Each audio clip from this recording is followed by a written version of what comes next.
Assalamualaikum warahmatullahi wabarakatuh. Alhamdulillah, wassalatu wassalamu ala rasulillah. Sahabat Ukhwatuna TV, rahimakumullah. Kali ini kami akan menceritakan kisah manusia pertama, nabi pertama, bapaknya seluruh umat manusia di muka bumi ini, yaitu kisah Nabi Adam alaihi salam.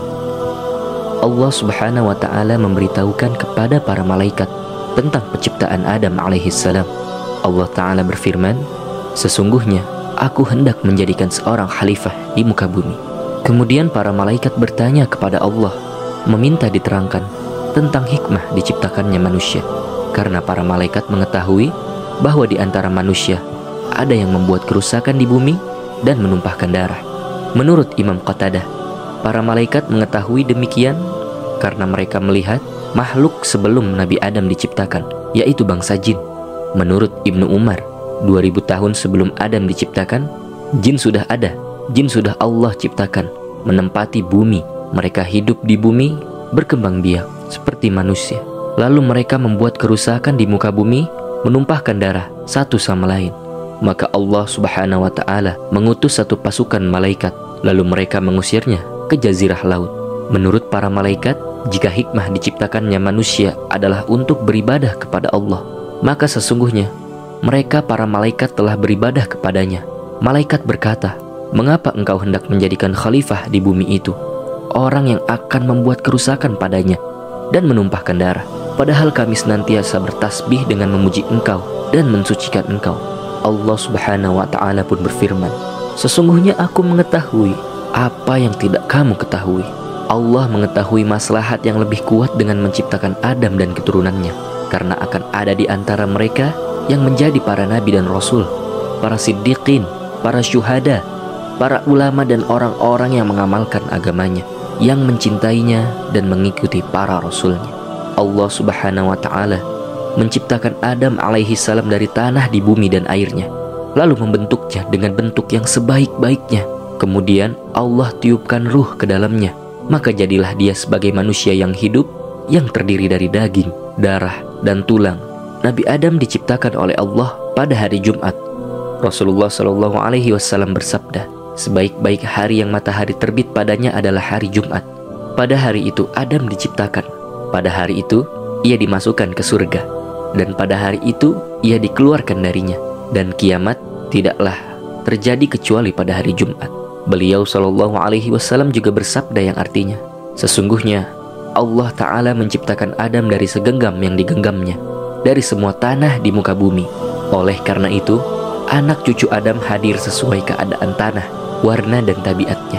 Maka di antara mereka ada yang berkulit merah, putih, hitam, dan antara itu ada pula yang lunak, keras, yang jelek dan yang baik. Setelah Adam hidup dan bisa bergerak, maka Allah Subhanahu wa ta'ala mengajarkan kepadanya nama-nama segala sesuatu. Allah Ta'ala berfirman, dan dia mengajarkan kepada Adam nama-nama benda-benda seluruhnya.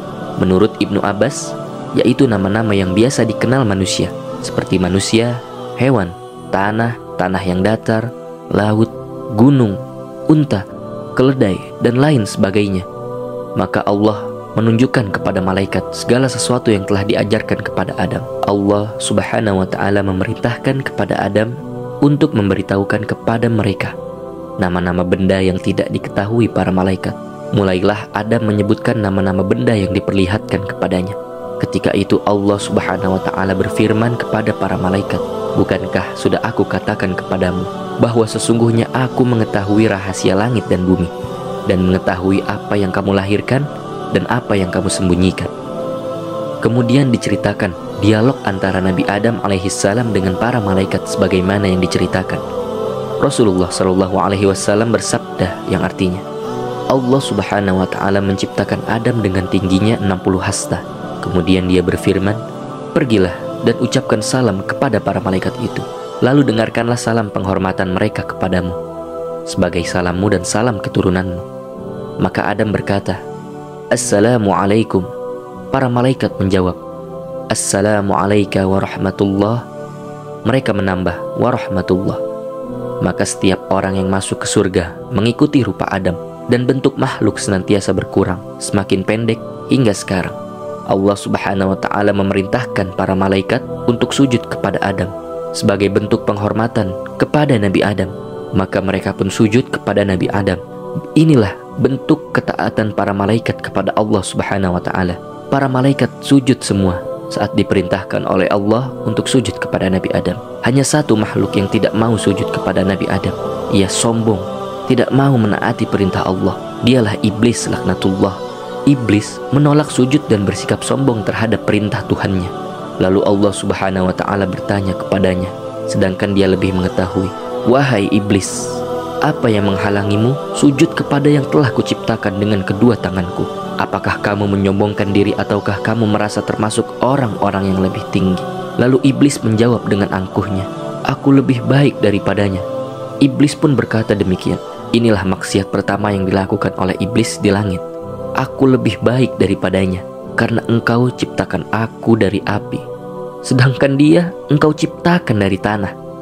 Maka Allah Subhanahu wa Ta'ala menjauhkan iblis dari rahmatnya dan menjadikannya terusir dan terlaknat. Allah Ta'ala berfirman, "Maka keluarlah kamu dari surga. Sesungguhnya kamu adalah orang yang terkutuk. Sesungguhnya kutukanku tetap atasmu sampai hari pembalasan." Kemudian iblis semakin benci kepada Adam dan keturunannya. Iblis bersumpah dengan nama Allah untuk menghias keburukan kepada mereka. Iblis berkata, "Demi kekuasaan Engkau ya Allah, aku akan menyesatkan mereka semuanya kecuali hamba-hambamu yang ikhlas di antara mereka." Inilah awal permusuhan kita dengan iblis. Inilah awal kebencian iblis kepada kita. Maka Allah Subhanahu wa Ta'ala berfirman kepadanya, "Sesungguhnya aku pasti akan memenuhi neraka jahanam dengan jenis kamu dan dengan orang-orang yang mengikuti kamu di antara mereka semuanya." As-Suddi menceritakan dari Abu Salih dan Abu Malik, dari Ibnu Abbas, dan dari Murrah, dari Ibnu Mas'ud, serta dari beberapa orang sahabat, bahwa mereka berkata, iblis dikeluarkan dari surga dan Adam ditempatkan di surga. Maka Adam berjalan-jalan di surga sendirian tanpa ada pasangan yang dapat menenteramkannya. Lalu Nabi Adam pun tertidur, dan ketika Nabi Adam bangun, ternyata di dekat kepalanya ada seorang wanita yang sedang duduk. Allah Subhanahu wa Ta'ala menciptakannya dari tulang rusuknya yang paling bengkok. Adam lalu bertanya kepadanya, "Siapa engkau?" Lalu ia menjawab, "Seorang wanita." Adam bertanya, "Untuk apa engkau diciptakan?" Lalu wanita itu menjawab, "Agar engkau dapat merasa tentram denganku." Lalu para malaikat bertanya kepada Nabi Adam. Melihat ilmu yang dimiliki Nabi Adam, malaikat pun bertanya, "Siapa namanya wahai Adam?" Lalu Adam pun menjawab, "Hawa." Para malaikat pun berkata lagi, "Mengapa disebut Hawa?" Adam pun menjawab, "Karena ia diciptakan dari sesuatu yang hidup." Allah Subhanahu wa Ta'ala memerintahkan Adam dan istrinya Hawa untuk tinggal di surga. Mereka dibebaskan memakan buah-buahan yang ada di sana. Hanya ada satu larangan Allah, yaitu Allah melarang mereka mendekati buah pohon sebagai ujian kepada keduanya. Allah Ta'ala berfirman, "Wahai Adam, diamilah olehmu dan istrimu surga ini, dan makanlah makanan-makanannya yang banyak lagi baik di mana saja yang kamu sukai. Dan janganlah kamu dekati pohon ini yang menyebabkan kamu termasuk orang-orang yang zalim." Allah Subhanahu wa Ta'ala juga memperingatkan Adam dan istrinya agar tidak tergoda oleh iblis serta mengingatkan permusuhan iblis kepada keduanya. Allah Ta'ala berfirman, "Wahai Adam, sesungguhnya ini iblis adalah musuh bagimu dan bagi istrimu. Maka sekali-kali janganlah ia sampai mengeluarkan kamu berdua dari surga yang menyebabkan kamu menjadi celaka." Mulailah iblis berpikir tentang cara menyesatkan Adam dan Hawa. Setelah berhasil menemukan caranya, maka ia pun melakukan rencananya itu. Ia pun mendatangi Adam dan Hawa dan berkata, "Wahai Adam, maukah saya tunjukkan kepada kamu pohon kekekalan dan kerajaan yang tidak akan binasa?" Maka Adam dan Hawa membenarkan ucapan iblis itu. Karena sumpahnya, iblis bersumpah atas nama Tuhannya, atas nama Allah, di mana menurut keduanya tidak mungkin ada seorang yang berani bersumpah secara dusta dengan nama Allah. Maka Adam dan Hawa pun pergi mendatangi pohon itu dan memakan buahnya. Ketika itulah terjadi peristiwa yang mengejutkan.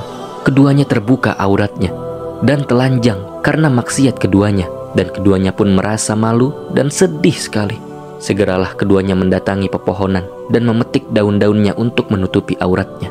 Maka Allah Subhanahu wa Ta'ala berfirman kepada Adam dan Hawa, "Bukankah aku telah melarang kamu berdua dari pohon kayu itu dan aku katakan kepadamu Sesungguhnya setan itu adalah musuh yang nyata bagi kamu berdua. Ketika itu Adam dan Hawa sangat menyesal sekali. Mereka sangat menyesal karena telah bermaksiat kepada Allah. Segeralah keduanya bertobat dan beristighfar. Keduanya berkata, "Ya Tuhan kami telah menganiaya diri kami sendiri. Dan jika Engkau tidak mengampuni kami dan memberi rahmat kepada kami, niscaya kami termasuk orang-orang yang merugi." Setelah Adam dan Hawa menyesal dan beristighfar, maka Allah Subhanahu wa Ta'ala menerima taubatnya dan memerintahkan keduanya untuk turun ke bumi dan hidup di sana. Mulailah Adam hidup di bumi dan membuka lembaran perjalanan hidupnya yang baru di sana. Di bumi itu, Adam memiliki banyak keturunan. Ia mendidik dan mengajarkan mereka serta memberitahukan mereka bahwa hidup di dunia merupakan ujian dan cobaan, dan hendaknya mereka berpegang teguh dengan petunjuk Allah serta berwaspada terhadap tipu daya setan. Ia juga mengajak keturunannya agar menyembah Allah, memberitahukan kepada mereka tentang kebenaran dan keimanan, memperingatkan mereka akan bahayanya syirik, kemaksiatan, dan bahayanya menaati setan, sampai ia wafat. Ketika Nabi Muhammad SAW dimi'rajkan ke langit, maka beliau bertemu Nabi Adam alaihissalam di langit pertama. Dan Jibril berkata kepada Nabi Muhammad SAW, "Ini adalah bapakmu Adam, maka ucapkanlah salam kepadanya." Maka beliau mengucapkan salam kepadanya, dan Adam alaihissalam menjawab salamnya dan berkata, "Selamat datang anak yang soleh dan Nabi yang soleh." Nabi SAW juga memberitahukan kepada kita bahwa manusia akan mendatangi Adam dan berkata, "Wahai Adam, engkau adalah bapak manusia. Allah menciptakanmu dengan tangannya, meniupkan ruh ciptaannya kepadamu, dan memerintahkan para malaikat untuk sujud kepadamu dan menempatkanmu di surga. Tidakkah engkau memberikan syafaat untuk kami kepada Tuhanmu? Tidakkah engkau melihat keadaan kami ini dan apa yang menimpa kami?" Tetapi Adam alaihissalam tidak bisa memberikannya. Ia malu kepada Allah Subhanahu wa Ta'ala karena pernah memakan pohon yang dilarangnya, sehingga ia menyuruh mereka pergi mendatangi nabi yang lain. Wallahu a'lam. Sampai sini saja kisah Nabi Adam alaihissalam. Insyaallah di lain kesempatan kami akan membahas kisah-kisah nabi yang lainnya. Wassalatu ala nabina Muhammad wa ala alihi wa sahbihi wa man wala. Assalamualaikum warahmatullahi wabarakatuh.